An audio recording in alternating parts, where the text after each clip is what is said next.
আপনারা জানেন যে কোরআনের প্রথম আয়াত নাজিল হয়েছে মসজিদুল হারাম থেকে 10 কিলোমিটার উত্তর পূর্ব দিকে জাবালে নূর আছে, একটা পাহাড়। 634 মিটার উঁচুতে একটা কেইভ আছে, গারে হেরা। ওই হেরা গুহায় শুরু হলো কোরআনের এই নাজিল হওয়ার প্রক্রিয়া। এরপর রাসূল সাল্লাল্লাহু আলাইহি ওয়াসাল্লাম মক্কা থেকে মদিনায় গেলেন, সেখানেও নাজিল হতে লাগলো।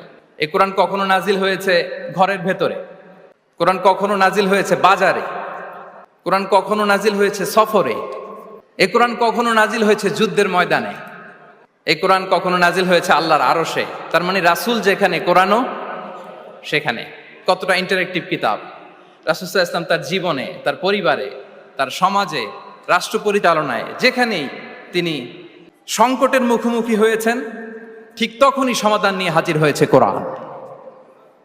এজন্য এটা হচ্ছে the most interactive and relevant book to human being, সবচাইতে প্রাসঙ্গিক জীবন ঘনিষ্ঠ একটা কিতাব।